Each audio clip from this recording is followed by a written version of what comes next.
যেখান থেকে বাস ধরবো সেটা একদম সামনেই, প্রায় চলেই এসেছি। এখন আমার বাসে উঠে পড়েছি। এখন কোথায় যাচ্ছি সেটা দেখতে থাকো, এখন আর বললাম না।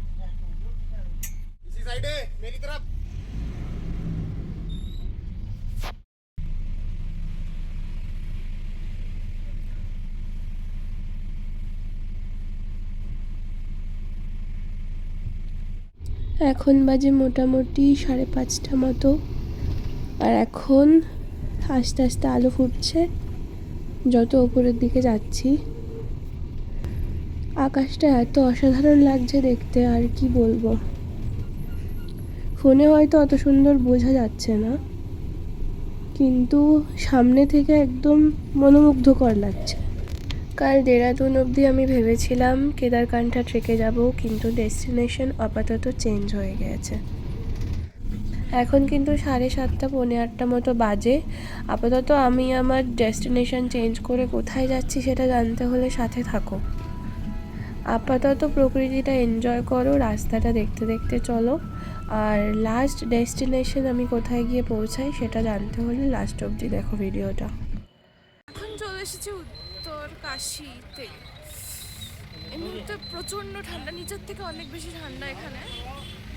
তো ঠিক আছে। তো এখানে এসে আমি সাথে সাথে হার্সিলের গাড়ি পেয়ে গেছি। তো এই গাড়িটা যাচ্ছে, এখানে মোটামুটি 4 জন নিতে পারবে।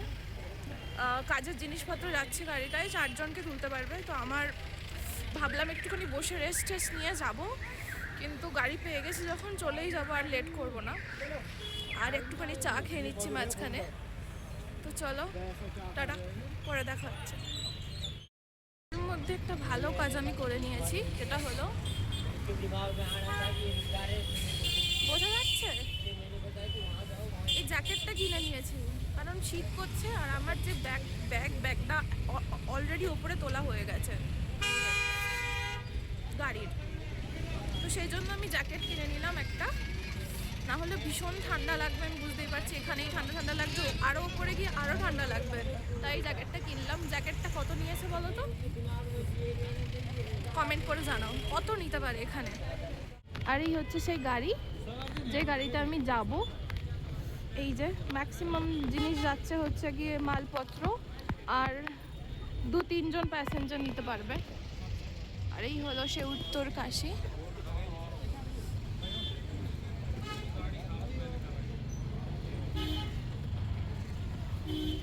এখানে সবজি বাজার, এখান থেকে আমি চা খেলাম। এখানের লোকজনের ব্যবহার ভীষণ ভালো। আমাকে আবার মার্কেট এরিয়া একটু আসতে হয়েছে, সেটার কারণ হচ্ছে মুড়ি, যেটা আমি বলে বোঝাতেই পারছিলাম না কাউকে যে আমার কি লাগবে।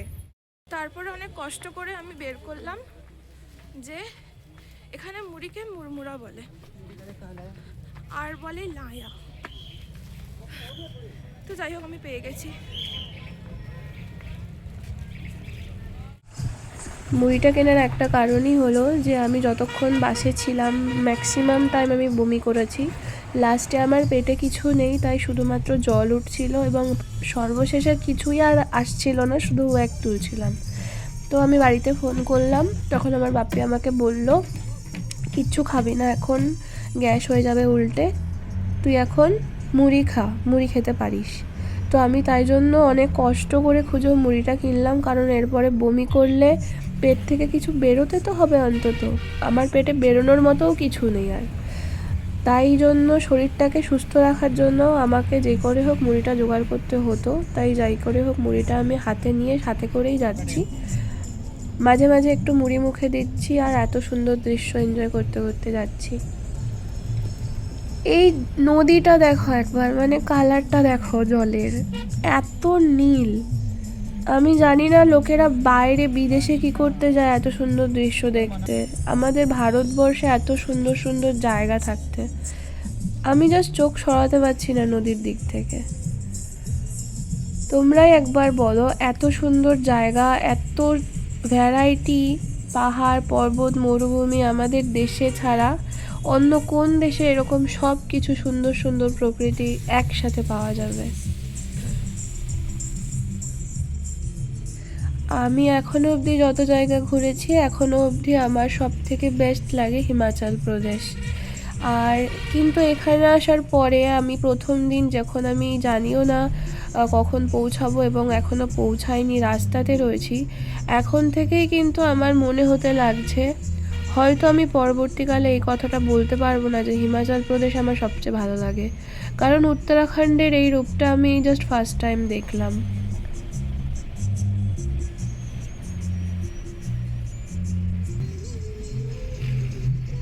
দেখো এখন আরও উপরের দিকে উঠে চলে এসেছি। যত উপরের দিকে উঠছি ততই যেন রাস্তা আরও সুন্দর হয়ে চলেছে। আমি ভাবতে পারিনি যে হঠাৎ একটা প্ল্যান চেঞ্জ হওয়ার পরেও এত ভালো কিছু আমার জন্য ওয়েট করছে। জানি না, হয়তো সামনে গিয়ে আরও ভালো কিছু ওয়েট করছে। জানি না সফরটা শেষ অবধি কেমন হবে, কিন্তু এখনও অবধি আমি যেখানে সেই মেন জায়গায় গিয়েও পৌঁছাইনি, এখনও অবধি আমার মনে হচ্ছে যেন আমার আশাটা সফল হয়েছে। প্ল্যান চেঞ্জ করে হঠাৎ কোনো একটা ডিসিশন নিয়ে হুট করে চলে আসাটা আমার বিফলে যায়নি, এবং ইতিমধ্যে আরও উপরে উঠে চলে এসেছি। আর পাহাড় পর্বতগুলো যেন একদম মনে হচ্ছে আমি হাত দিয়ে ছুঁয়ে দেখতে পারবো। এখন যে রাস্তাটা যাচ্ছি সেই রাস্তাটা কিন্তু পুরোটাই পাথর কেটে, মানে পাহাড় কেটে বানানো, তোমরা দেখে বুঝতেই পারছো হয়তো। এবং এরকম রাস্তা দিয়ে যেতে ভালো লাগে না এমন কোনো মানুষ হয়তো নেই। আর যত যাচ্ছি ওপরের দিকে তত রাস্তা যেন সুন্দর থেকে আরও সুন্দর হয়ে উঠেছে। আর ছোট্ট ছোট্ট ঝর্ণা, ছোট্ট ছোট্ট জলের ধারা দেখা যাচ্ছে, এগুলো যেন আরও সুন্দর করে দিচ্ছে দৃশ্যটাকে। প্রায় পৌঁছে গিয়েছি, আর কিছুটা রাস্তা বাকি। দেখো গাড়িটা দাঁড়ালো, আর দেখো ছেলেগুলো কি সুন্দর ক্রিকেট খেলছে। আমার এত মন চাইছে যদি আমার এখানে বাড়ি হতো, আমি ওদের সাথে এরকম ক্রিকেট খেলতে আসতে পারতাম। কি সুন্দর রাস্তা জুড়ে ক্রিকেট খেলছে ওরা। এরকম একটা পাহাড়ি গ্রাম যদি আমার বাড়ি হতো। ওরা খেলছে আর আমার মনে হচ্ছে যেন আমি দৌড়ে যাই। একটা বল, একটা ব্যাট যদি করতে পারতাম কি ভালো হতো। ওহো, মিস হয়ে গেল। ওই গ্রাম ছাড়িয়েও আরও অনেকটা উপরে চলে এসেছি, আর চারিদিকের দৃশ্য কিন্তু আরও চেঞ্জ হয়ে গেছে। মানে যত উপরের দিকে যাচ্ছি দৃশ্য আস্তে আস্তে একদম চেঞ্জ হয়ে আসছে।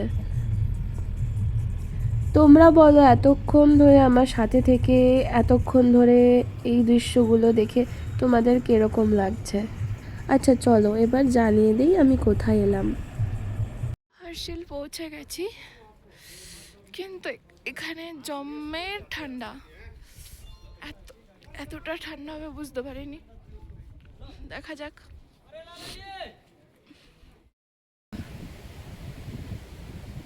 পৌঁছে গিয়েছি, কিন্তু এখান থেকে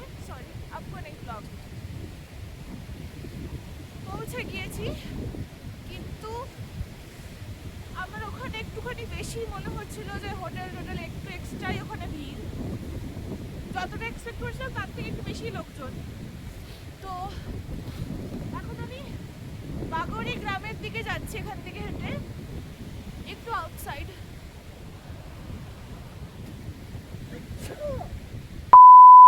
প্রচন্ড ঠান্ডা, আনএক্সপেক্টেডলি প্রচন্ড।